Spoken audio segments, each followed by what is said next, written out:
ছুঁতে আসা।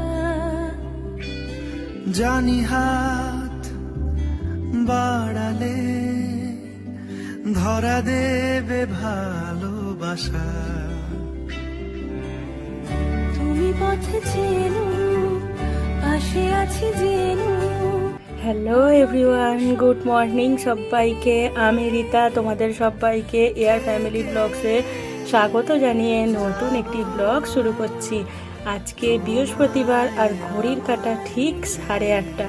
আজকে ভাবছো তো যে কি হলো, রীতার যেখানে 7:30 8টা থেকে রান্না আরম্ভ করে সেই জায়গায় আজকে 8:30 বাজে সবে আনাজ কোটা হচ্ছে।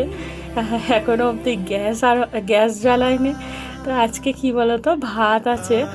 তো সেই ভাত খেয়ে আজকে বর অফিস যাবে, মানে পান্তা ভাত খেয়ে অফিস যাবে। আর এই গরমে পান্তা ভাতের থেকে বড় তৃপ্তির খাওয়া আর কিছু হয় না, তাই না?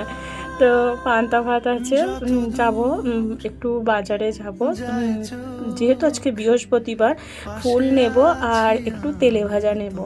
তো ওই জন্য। আর আজকে কেন আলু কুটছি বলো তো, প্রথমত ভাতে আলু সিদ্ধ দেয়া নেই, যে আলুটা সিদ্ধ করব 2-4টে তুলে রাখবো। আর আলু সিদ্ধ করার কারণ হলো আলুর পরোটা করব। তো অনেক দিন থেকে ভাবছিলাম যে আলুর পরোটা খেতেই হবে। আর গরম বলে কদিন তো পিছিয়ে যাচ্ছিলাম, কিন্তু গরম তো কিছুতেই যায় না, একেবারে পুরো জাঁকিয়ে বসে আছে। তো গরমের জন্যে আমাদের খাওয়াটা কি বন্ধ যাবে বলো বন্ধুরা? তো আমি ওই জন্য আলুর পরোটা করব। সকালবেলাটা ওই দিয়ে মেয়ের আমার ব্রেকফাস্ট হবে আর বরকে টিফিনে দিয়ে দেবো। তো ওই জন্য আলুগুলোকে সিদ্ধ করতে দিয়েছি। আর এখানে দেখো ময়দা বার করে নিয়েছি। ময়দার নুন, চিনি, একটু ময়ান, সাদা তেল দিয়ে ভালো করে ময়ান দিয়ে ময়দাটাকে মেখে রেখেছি। আর এই দেখো, তোমাদের সঙ্গে কথা বলতে বলতে প্রেশার কুকারে কিন্তু সিটিও উঠে গেল। তো যাক আলুটাকে একটু ঠান্ডা করে নিয়েছি, নিয়ে বাজার যাব। তো তাই ভাবলাম যে পুরটাকে আগে রেডি করে রেখে যাই, তাহলে অনেকটা সময় হয়ে যাবে আর সুন্দর কিন্তু ঠান্ডাও হয়ে যাবে। আর ঠান্ডা না হলে আমি ময়দার মধ্যে পুর ভরতেও পারবো না। তো ওই জন্য আলুর মধ্যে দেখো জিরে, ধনে, শুকনো লঙ্কা, মানে গুঁড়ো লঙ্কা, নুন, চিনি পরিমাণ মতো সমস্ত কিছু দিয়ে পুরটাকে রেডি করে নিয়েছি।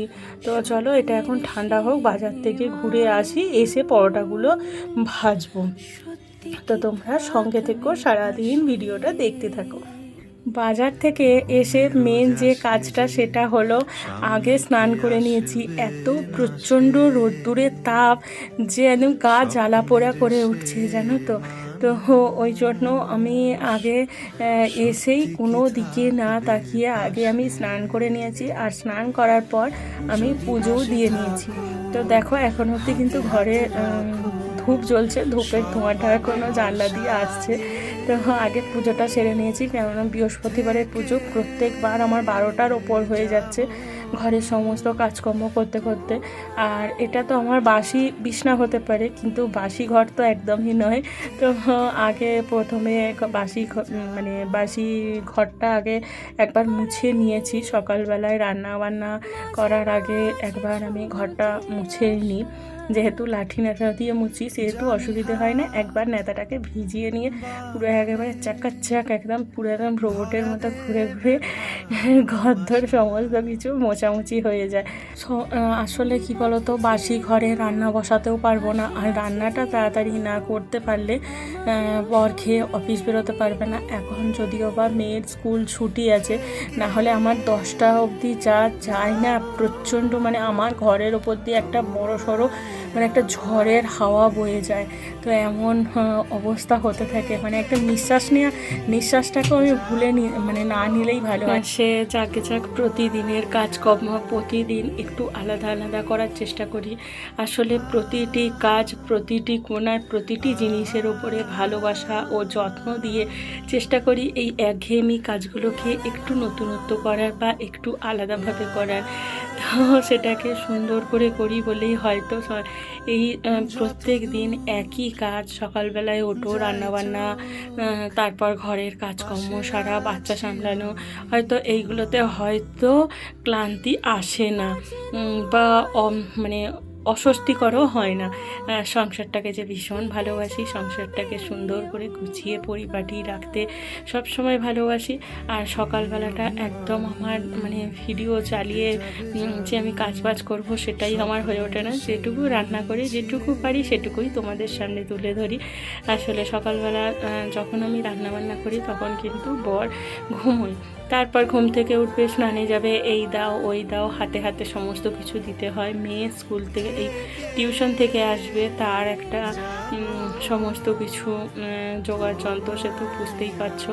তো ওই জন্য আমি যতটুকু পারি সকালবেলাটা ততটুকুই হয়ে ওঠে। আর ওই জন্য আমি হয়তো সকালবেলা ঘরদোর মোছামুছি, ঝাঁট দেওয়া এইগুলো আমি মানে তোমাদের সঙ্গে শেয়ার করতে পারি না, খালি ওই রান্নাবান্নাটুকু ছাড়া। তো এই তো হলো সারাদিনের কাজকর্ম, সারাদিনের মানে কথা। তো দেখো তোমাদের সঙ্গে কথা বলতে বলতে ঘরটাও কিন্তু ঝাঁট দিয়ে নিয়েছি, নিয়ে এখন ঘরটাকেও আমি সুন্দর করে মুছে নিচ্ছি। আর একটা কি বলো তো, এই 2 দিন যাবত তোমাদের সঙ্গে সব কিছু শেয়ার করলেও আমি কিন্তু আমার এই ঘর মোছাটা কিন্তু শেয়ার করতে পারিনি বন্ধুরা। তার কারণ কি বলো তো, আমার আগের যে নেতাটা ছিল মানে লাঠি নেতাটা, সেটা আমার মানে হঠাৎ করেই একদিন ভেঙে গেছে। হয়তো ওটা লোহার ছিল তো জং ধরে গিয়ে ভেঙে গেছে। তো কালকে বর নতুন একটা এনে দিল। আসলে হাত দিয়ে ঘর মুছতে না প্রচণ্ড কষ্ট হয়, আর মানুষ হলো অভ্যাসের দাস। মানুষের যেটা অভ্যাস হয়ে যাবে মানুষের, সেটাই হয়ে যাবে মানে সেটা ছাড়াও চলতেই পারবে না মানুষের, তাই না? মানুষ যদি মাটিতে বসে যদি ভাত খেতে পারে তাহলে সেটা তাদের অভ্যাস। আবার অনেকে মাটিতে বসে ভাত খেতে পারে না, তাদের টেবিল চেয়ার না হলে তারা বসে খেতে পারে না, তো সেটা তাদের অভ্যাস। তো এই হলো ব্যাপার, মানুষ হলো অভ্যাসের দাস। তো যাকে যাক দেখো ঘরদোর মুছে নিয়েছি। আর এই যে বাথরুমে কেচে কুচে যখন স্নান করেছি কেচে কুচে রেখে দিয়েছিলাম। আর বড় বড় ড্রামগুলোতে তো জানো জল ভরে রেখে দিতে হয়, তো ওগুলো স্নানের জন্য মেয়ের আমার দুজনেরই স্নান হয়ে গেছে। তো ফাঁকা ড্রামটা আর বাথরুমের ভেতরে রাখিনি, সেটাকে বাইরে বার করে রেখে দিয়েছি। আবার বিকেলে জল এলে তখন আবার জল ভরে রাখা হবে। তো এই তো, আর আগে ঘরটা মুছে নিয়ে তারপর ছাদে যাব জামা কাপড় শুকনো করতে।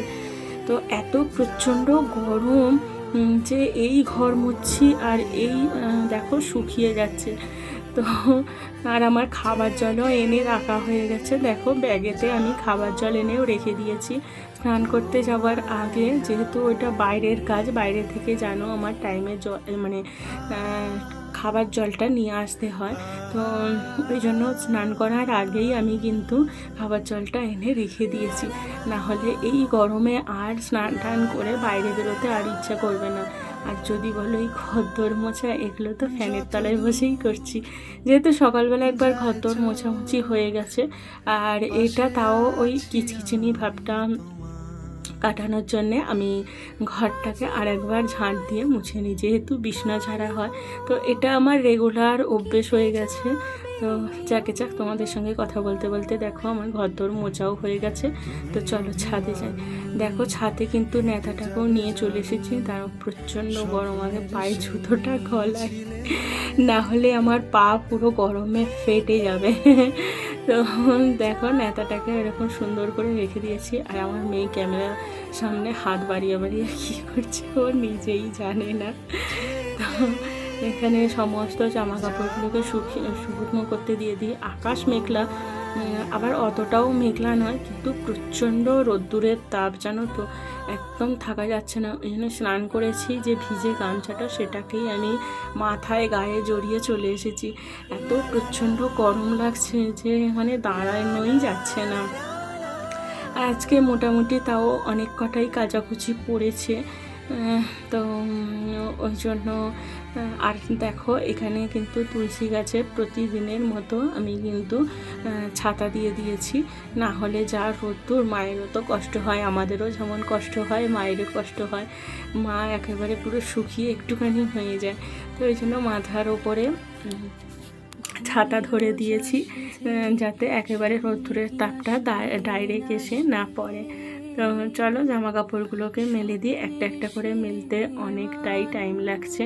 আর এই যা গরম, ছাদের মধ্যে আমার মেয়ে একটা বাটি করে পাখিদের খাওয়ার জন্য জল দিয়েছে, কিন্তু তারা গরমে পুরো গুটিসুটি মেরে বসে আছে গো। তারা বেচারি এই গরমের মধ্যে তারা না উঠতে পারছে আর না কোনো নড়নচড়ন করতে পারছে। তো চুপচাপ বসে আছে। মেয়ে ফ্রিজ থেকে ঠান্ডা জল এনে বাটিতে ভরে রেখে দিয়েছে, যেটা অনেকক্ষণ হয়তো গরম হতে টাইম লাগবে। কিন্তু যত যাই হোক, ফ্রিজের জল যতই হোক, যা রোদ্দুরের তাপ, তো বরফ একেবারে নিমেষের মধ্যে ফ্রিজ থেকে বার করা হচ্ছে আর নিমেষের মধ্যে গলে জল হয়ে যাচ্ছে। তো সেই গরমে আর রোদ্দুরের মধ্যে কতক্ষণই বা টিকবে, তাই না? তো তাও দিয়ে রেখে দিয়েছে। আর পাখিদের একটু চালও দিয়ে দিয়েছে। পাখি বলতে পায়রা, তো পায়রাদের একটু চাল দিয়েছে আর একটু জল দিয়ে রেখে দিয়েছে, যাতে ওরা যখন আসবে দুপুরবেলাটা করে খেতে আসে, যেহেতু ওদের নিয়ম করে খেতে দিই। তো ওরা মানে আমার তো রেশনের চাল তোলা হয়, তো ওখান থেকে আমাদেরও যদি দুটো হয়ে যায় তারও দুটো হয়ে যাবে। তো এই ভেবে একটা ডিপে করে উপরে এনে রেখে দিয়েছি। ঠিক দুপুর 2-2:30 বাজবে, তখন ওই পায়রাদের চাল দেওয়া হয়। সেখান থেকেই নিয়ে একটুখানি চাল দিয়ে দিয়েছে। তো যাকে যাক তোমাদের সঙ্গে কথা বলতে বলতে দেখো জামা কাপড়গুলো শুকনো করতে দেওয়া হয়ে গেছে। তোমাদের সঙ্গে বন্ধুরা অনেকক্ষণ পর আবার দেখা হচ্ছে। সেই যা দুপুরবেলা এসেছিলাম আর এই সন্ধেবেলা, মধ্যিখানে কিন্তু তোমাদের সঙ্গে আর আসা হয়নি। আসলে ভেবেছিলাম যে দুপুরের দিকে একটু আলু সিদ্ধ ভাত বসাবো। সকালবেলা ব্রেকফাস্টে আলুর পরোটা খাওয়া হয়েছে, এত পরিমাণে মানে পেটটা ভার হয়েছিল যে আর কিছু মানে পেটে আর ঢুকবে না। তো মেয়ে আমি দুজনেই কিছু খাইনি। ও এক গাল মুড়ি খেয়েছে, জল দিয়ে ভিজিয়ে চিনি দিয়ে মুড়ি খেয়েছে, আর এখনও অবধি কিছু খাওয়া হয়নি। তো সন্ধেটাকে দিয়ে দিচ্ছি, দেওয়ার পর এই যে নিজের জন্যে একটু চা নিয়ে বসবো, কেননা সারা দিনটাই সকাল থেকে সেইটা পরোটা খাওয়া হয়েছে। তারপর এত পেট ভার, মানে গলা অবধি মানে এত উঠে আসছে যে জল ছাড়া আর কিছুই খাওয়া হয়নি। তো ওই জন্যে নিজের জন্যে 1 কাপ চা বানিয়ে নিয়ে আর এই যে ছাদে দাঁড়িয়ে দাঁড়িয়ে চা খাচ্ছি। একটু হালকা হাওয়া দিচ্ছে, পাখার হাওয়াটাও ঘরে এতটা পরিমাণে গরম লাগছে যে আমি পাখার হাওয়াতেও আমি দাঁড়াতে পারছি না। তো ওই জন্য চা নিয়ে সোজা ছাদে চলে এসেছি। আর ছাদে যেহেতু লাইট জ্বলছে অসুবিধে নেই, সন্ধে দেওয়া হয়েছে, এখন তো লাইট জ্বলবেই। তো চলো চা খাই। আর এই যে গাছটা দেখো শুকিয়ে গেল, তো এত পরিমাণ রোদ্দুর, তো ওই জন্য গাছ হয়তো শুকিয়ে গেল। যাকে যাক, একটু আইস করে চা খাই। তাহলে চলো ভিডিওটাও এখানে শেষ করে দিচ্ছি।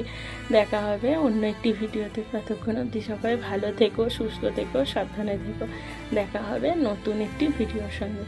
আজ তবে যাই না, আজ তবে আসি। রাত্রির বেলা আবার আলু সিদ্ধ ভাত বসাবো, যেটা দুপুরবেলা খাওয়া হয়নি, সেটা রাত্রিবেলা খাওয়া হবে। একচোটে বসিয়ে দেবো, বরের, মেয়ের, আমার 3 জনের মিলে একেবারে ডাল সিদ্ধ আলু সিদ্ধ ভাত তৃপ্তি করে খাওয়া হবে।